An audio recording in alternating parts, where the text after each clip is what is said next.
Meus irmãos, deixa eu acertar. Meus irmãos, boa tarde. É um privilégio e um desafio fazer essa última palestra por dois motivos. Primeiro, que falar depois de tantos irmãos brilhantes torna a responsabilidade um pouquinho maior. E segundo, que vocês, depois de uma jornada, devem estar também bastante exaustos. Então, a gente manter o ânimo e o astral do pessoal já na última palestra também torna a responsabilidade um pouquinho maior. E, de qualquer forma, agradeço a organização da 20ª Jornada Maçônica pelo convite.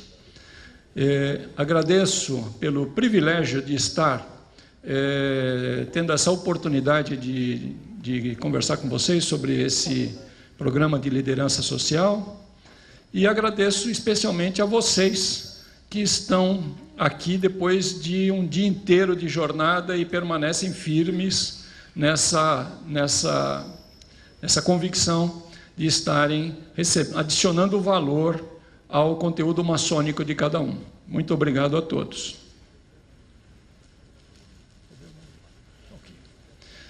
Meus irmãos, nós vamos falar... Só que eu gostaria de ficar em pé. Tá ok. Acho que eu vou ficar. Pode ficar à vontade. Tá ok.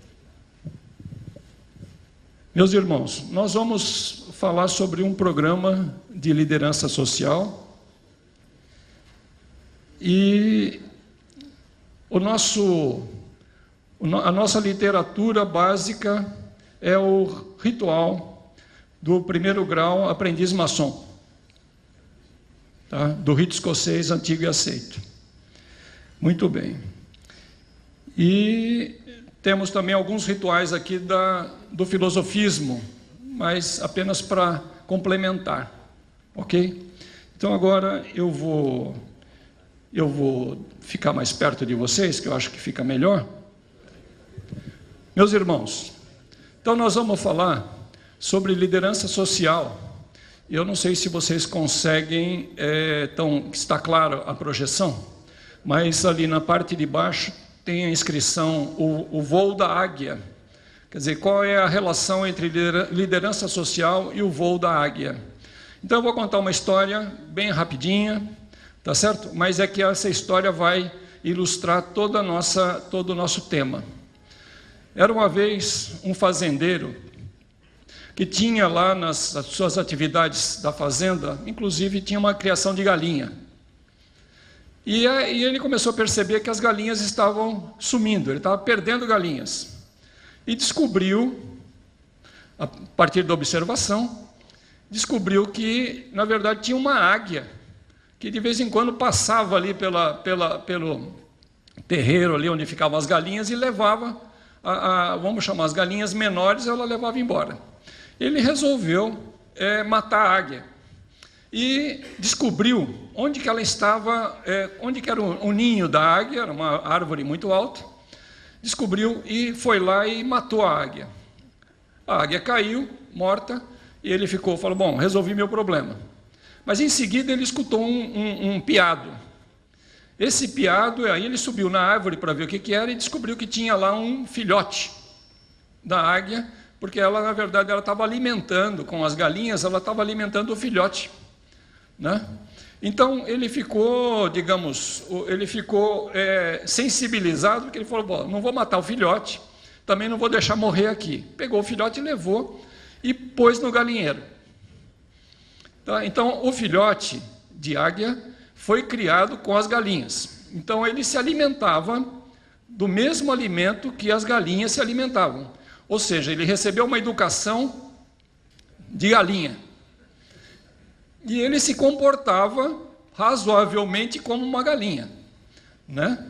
Muito bem, essa história correu a região, e aí um biólogo soube do ocorrido, foi fazer uma visita para ele e falou, olha, a águia é uma águia, a galinha é galinha, são naturezas diferentes. Portanto, não pode criar uma águia como se fosse uma galinha. Mas o fazendeiro falou, olha, mas ela virou galinha porque ela recebeu educação de galinha.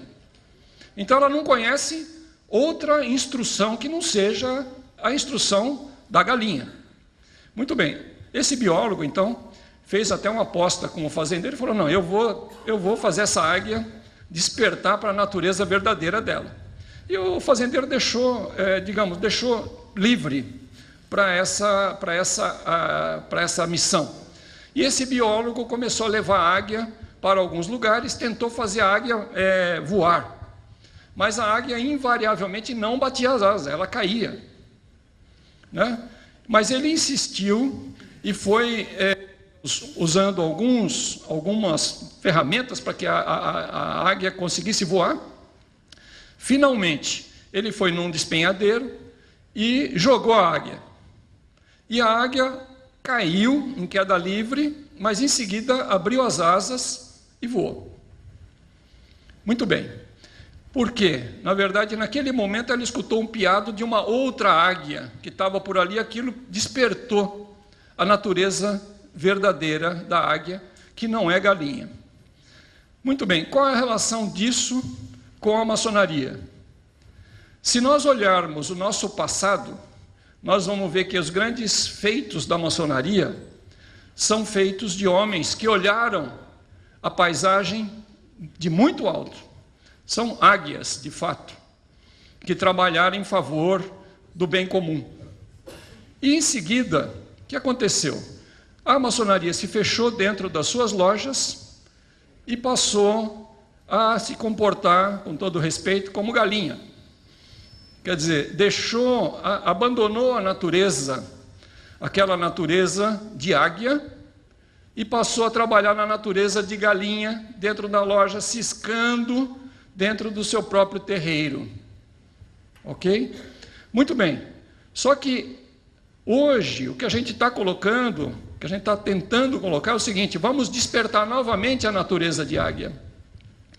Mas, e esse despertar, na verdade, já está nos nossos rituais, só que a gente, às vezes, não percebe. Então, se a gente for, por exemplo, para a simbologia do rito escocês antigo e aceito, pode passar o próximo.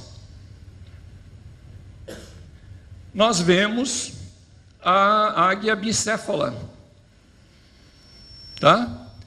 Onde ela tem algumas inscrições ali, é uma águia bicéfala, que ela representa superioridade, poder, força e inteligência.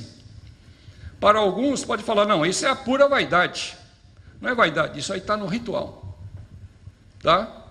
Isso está no ritual, no caso, está no ritual do grau 33, na página 50, edição 2012.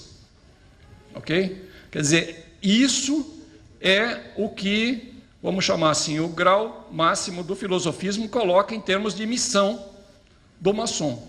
Superioridade, poder, grandeza, força e inteligência. E ainda tem as inscrições, justiça divina e ordem a partir do caos. Quer dizer, qualquer semelhança terá sido mera coincidência. Hoje nós estamos vivendo algo semelhante a um caos. Próximo.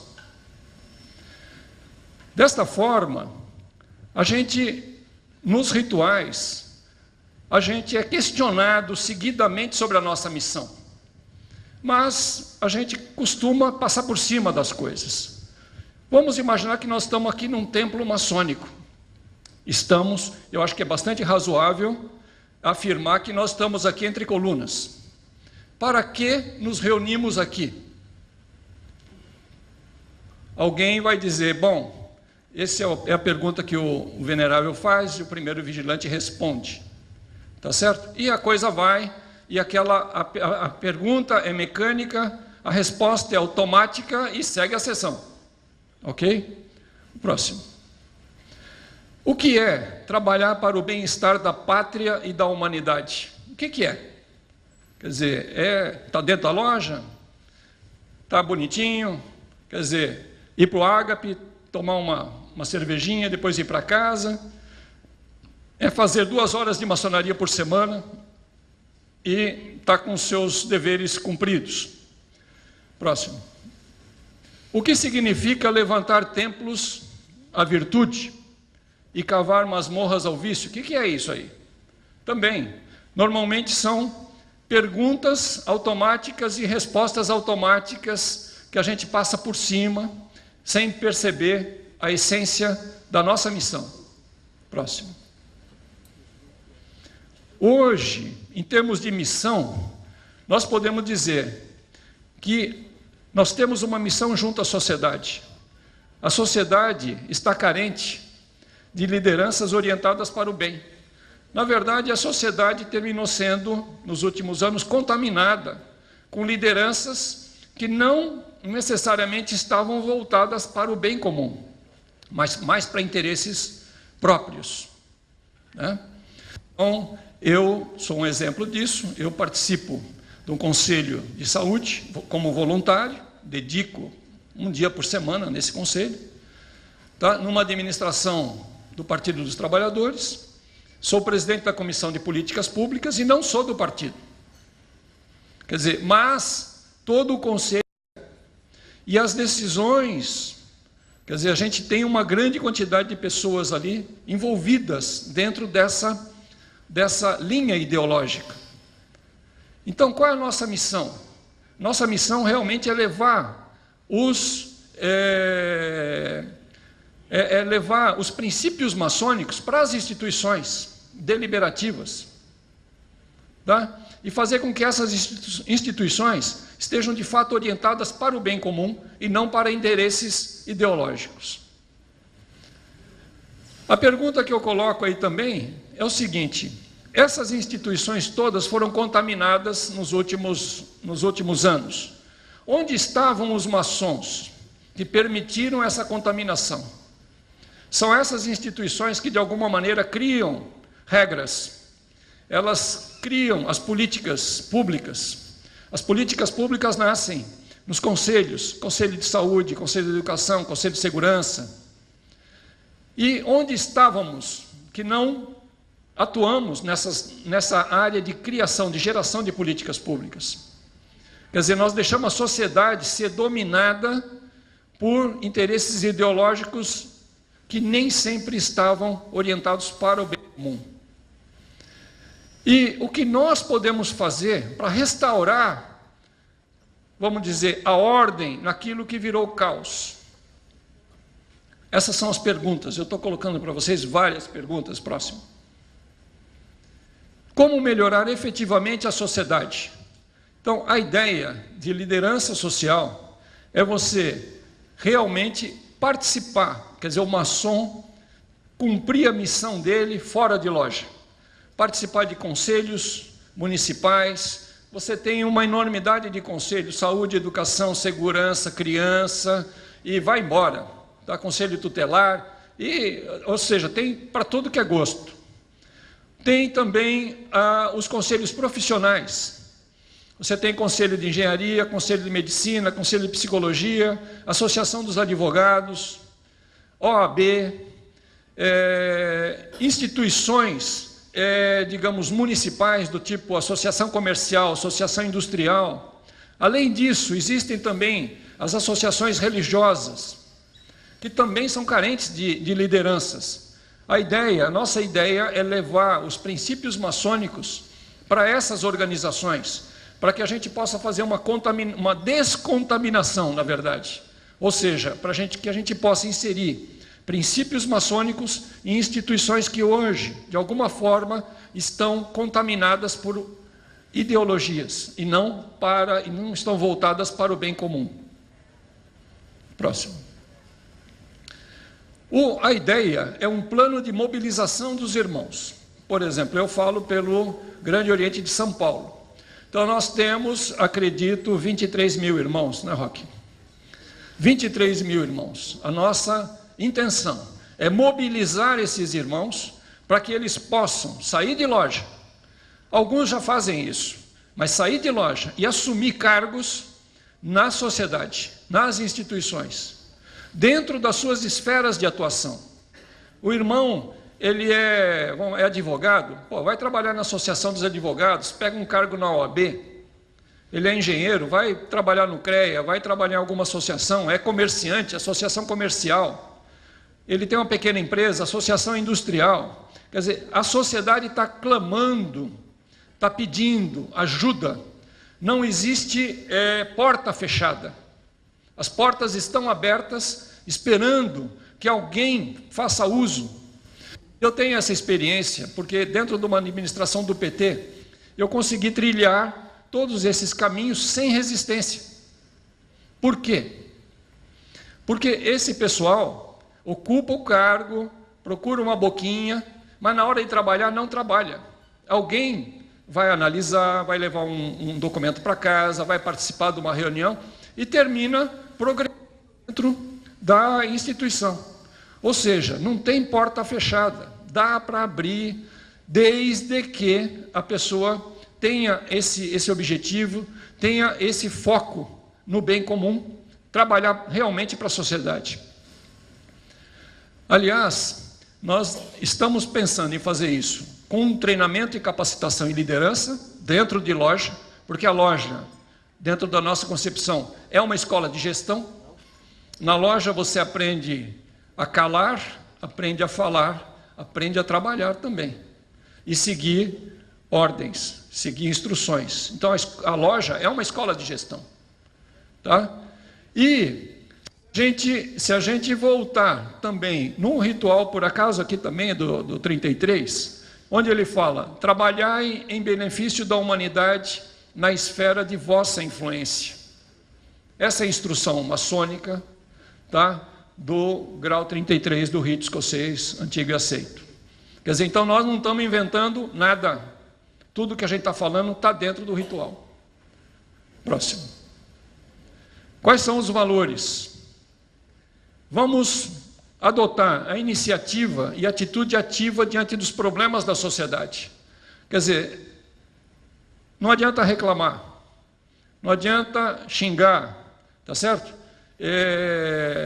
Você pode até participar de manifestações populares, mas o requisito é um pouco maior que isso. Nós temos que trabalhar realmente para a sociedade. Hoje o Brasil está precisando de trabalhadores úteis e dedicados na sua verdadeira acepção.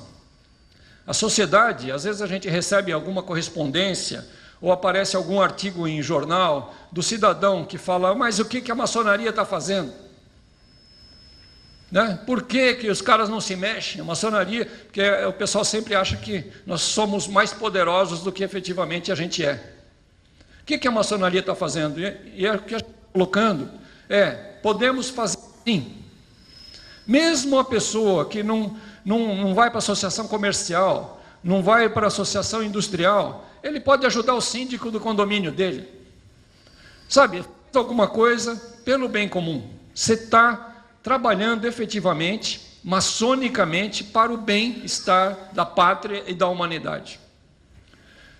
Portanto, a gente prega liberdade com ordem, igualdade com respeito, fraternidade com justiça, integridade e coerência.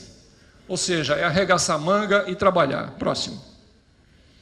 A estratégia, atuar com foco na capacitação de líderes sociais nos processos de indicação de candidato, quer dizer, desde a indicação do candidato.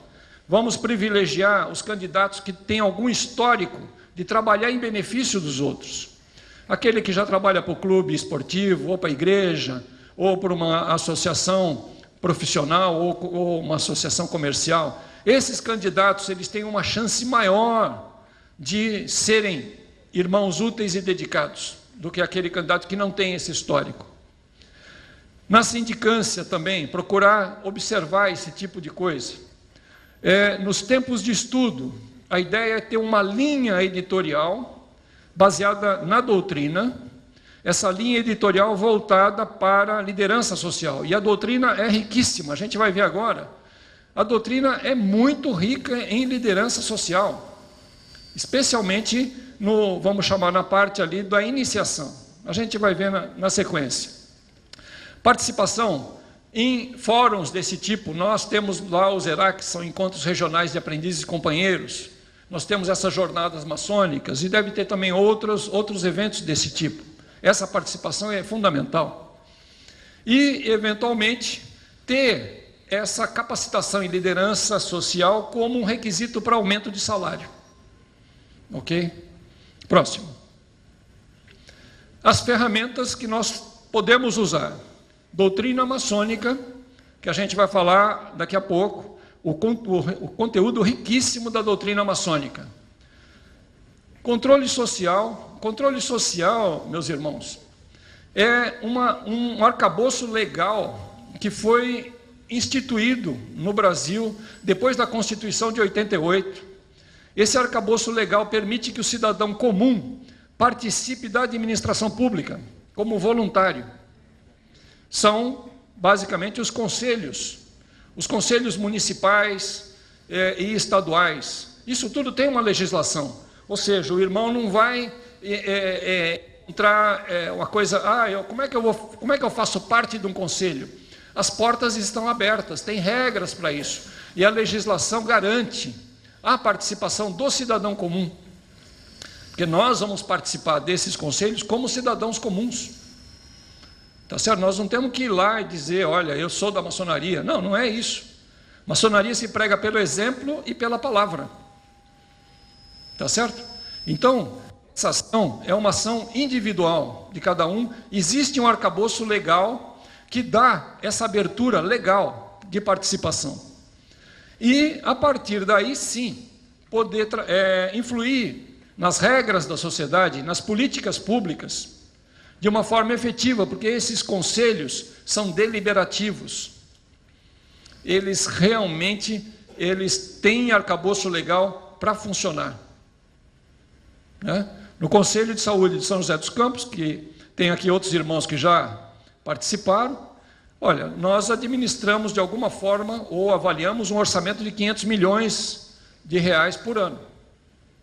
Ok? Quer dizer, então, como voluntários e deliberativos, se não passar pelo conselho, a coisa não progride. Tá? E várias matérias de saúde têm que passar obrigatoriamente pelo conselho. E o conselho é formado por voluntários. Então, as portas estão abertas. Nós temos que retomar esse espaço. Próximo. Dentro da doutrina maçônica, agora nós vamos falar um pouco da doutrina maçônica, que dá base para vamos chamar essa atitude de liderança social. Então, de cara, já na hora de reflexões, surge a pergunta: quais são os deveres do homem para com a pátria? Ali, o cidadão, o candidato, já está sendo estimulado a dizer: você veio aqui para quê? Quer dizer, o que o Brasil espera de você? Né? Não é simplesmente escrever alguma coisa lá, aquilo vai ser lido e depois esquece, nunca mais. Nem lembro o que eu falei quando estava lá na Câmara de Reflexões. Quer dizer, tem um sentido esse negócio. Maçonaria, num determinado ponto lá do ritual, pugna pelo aperfeiçoamento moral, intelectual e social da humanidade por meio do cumprimento inflexível do dever e da prática desinteressada da eficiência. Aí ele está falando da nossa responsabilidade social e da prática desinteressada, você servir como voluntário, você dedicar uma parte do seu tempo para o bem comum, para a sociedade. Próximo. A maçonaria recomenda a divulgação da doutrina pelo exemplo e pela palavra. Não adianta a gente subir lá num banquinho de praça e falar: eu sou da maçonaria, nós vamos mudar o mundo. Não. Arregaça a manga, vai trabalhar para o seu condomínio, vai trabalhar para a sua igreja, para a sua associação religiosa, vai trabalhar para o seu conselho de profissional, para a associação comercial, industrial. Está cheio de lugares esperando o pessoal, porque as pessoas não gostam de trabalhar nesses lugares. Não é uma simples associação de auxílio mútuo e caridade, tem responsabilidades e deveres para com a sociedade e para com a humanidade. E ainda tem, as calamidades do presente não vencidas são um ônus terrível do futuro. Quer dizer, se a gente não acordar e trabalhar, nós vamos pagar a conta. Tá? Nós e toda a sociedade. E hoje nós já estamos pagando. Tá certo? Quer dizer, esse futuro aí já chegou. Então agora nós temos que trabalhar para mudar o jogo, virar o jogo. Próximo. Não devereis combater somente vossas paixões, mas ainda outros inimigos da sociedade, os hipócritas, os pérfidos, os fanáticos, os ambiciosos, os corruptos e sem princípios que abusam da confiança do povo. Será que isso está acontecendo, ou já aconteceu no Brasil? Parece que é jornal de hoje, né? Ritual do grau 1 de aprendiz. Todo mundo já leu isso aí nas iniciações. Ocorre que numa iniciação, o venerável está preocupado com o mar de bronze, com a toalha, com a espada no peito do candidato, com a taça sagrada, com as duas bebidas, com a ritualística do evento, que ele quer que tudo seja perfeito. Tá certo? E passa batido na doutrina. A doutrina é o que menos pega, porque são falas. Vai, fala logo aí, vamos para frente, que tem que fazer isso, tem que fazer aquilo. Então, você tem todo um conteúdo doutrinário que é simplesmente, eu diria assim, passa-se por cima desse conteúdo doutrinário. Por quê? Porque todo o foco, toda a atenção de toda a equipe, da loja inteira, está focada nos detalhes da iniciação, na ritualística da iniciação. Todo mundo quer uma sessão perfeita, mas o conteúdo ficou em segundo plano. Tudo isso que eu estou colocando aqui está na iniciação. Vocês podem abrir os rituais, que está tudo lá. Todo mundo já leu esse negócio, pelo menos, várias vezes na sua vida maçônica. Próximo. O dever de uma sociedade de homens inteligentes não poderia ser somente libertar prisioneiros, mas eliminar a ignorância, o erro, as superstições e os preconceitos, e libertar o povo que está algemado, que trazem algemado o espírito e a consciência de